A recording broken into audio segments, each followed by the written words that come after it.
आई मधुश्रावणी पाबनि के विधि विधान सुना दै छी जे केना गौरी बनैया और केना अपना सबके पाबनि होइया। हमरा दुनू बेटियों के मधुश्रावणी भ गेल, मधुश्रावणी पाबनि और बेटो के भ गेल, तऽ आब किनको से पूछऽ नहीं पड़ैया, सबटा जे छै से आब अबिते या। तऽ मधुश्रावणी पाबनि जे छै से पंचमी पाबनि से एक दिन पहिनहिए से शुरू भ जाइया।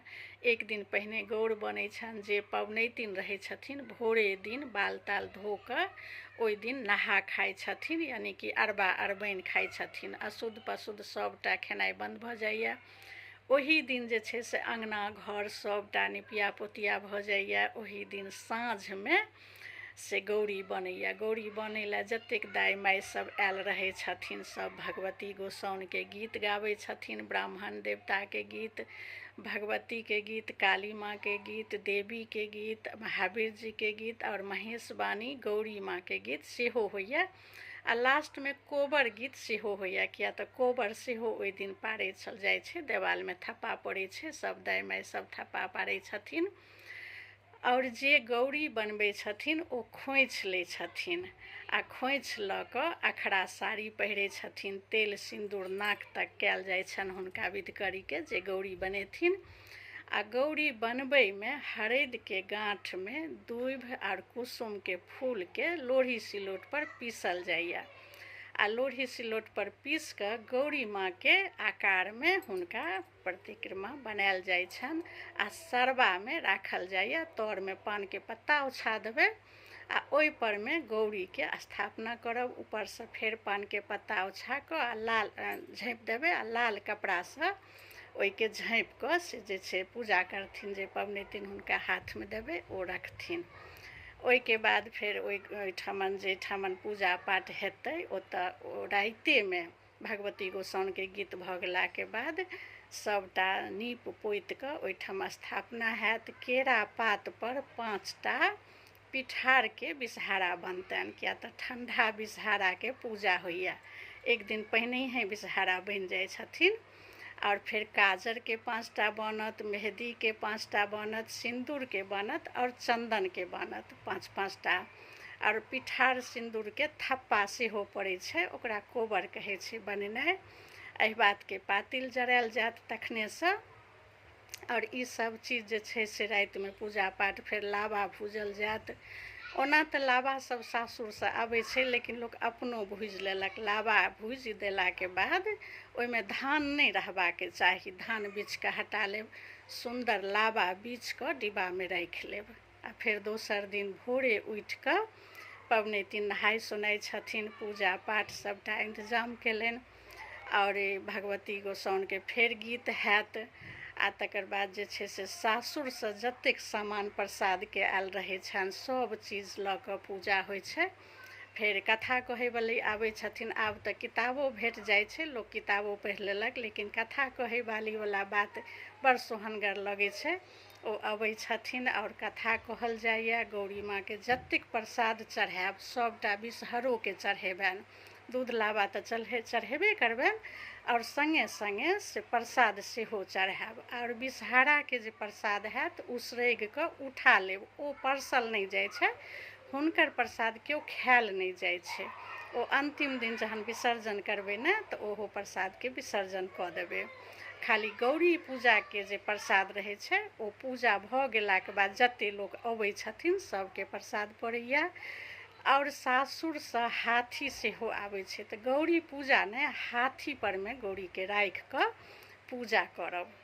तऽ नैहरो में ओना लोक कते लोक बनबै छै आ ससुरो से आबै छनि। पूजा सब भऽ गेला के बाद अंत में फूल छिटल जाइया। बिषहारा के ऊपर में फूल छिड़ियाल जाइ छनि।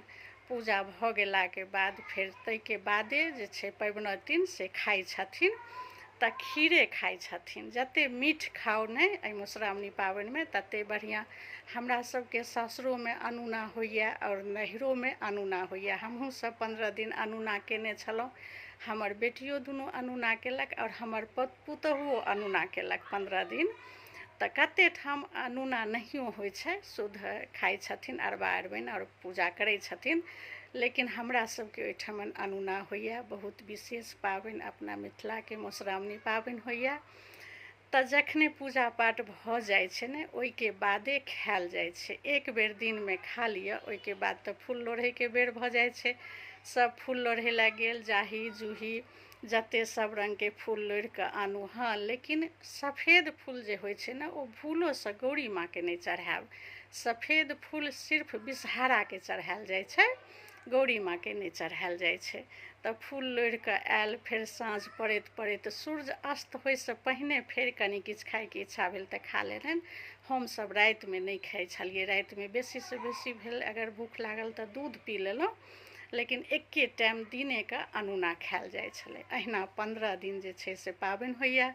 15 दिन अहिना पूजल जाइए, रोज कथा होइए, रोज रङ्ग बिरङ्गके अलग अलग कथा होइए।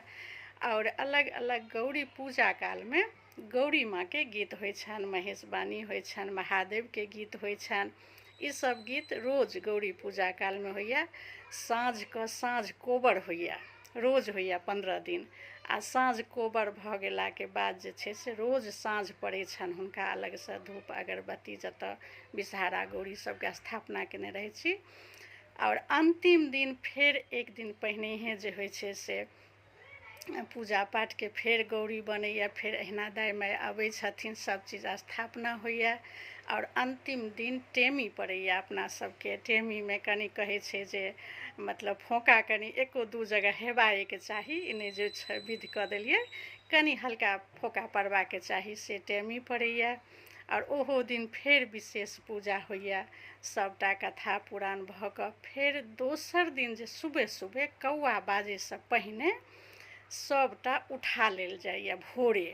भोरेमे उठि कऽ सबटा जते हुनकर पूजा पाठके विषहारा रहै छथिन, फूल पत्ती रहै छथिन, सब उठा कऽ आ गौरी माँके माथ परमे पबनैतिन लऽ कऽ विसर्जन करै लए पोखरिमे जाइ छथिन। और कौआ बाजैसँ पहिने हुनका विसर्जन कऽ कऽ आबि गेलहुँ। और फेर ओहि दिन जे छै पाबनिके परात, जाहि दिन टेमी पड़ैए ओहिके परात, ओहि दिन जे छै से ओ नून खाइ छथिन। तऽ अहिना जे छै से अपना सबके मिथिलामे मधुश्रावणी पाबनि होइए। बड्ड पैघ नाग पंचमी पाबनि होइए। सब गोटा जे नया छी, जतेक पबनैतिन छी, सबके बहुत बहुत शुभकामना, बहुत बहुत आशीर्वाद। हमरा जे बुझल छलए से कहलहुँ। ठीक छै, जय मिथिला, जय मैथिली, बाय बाय।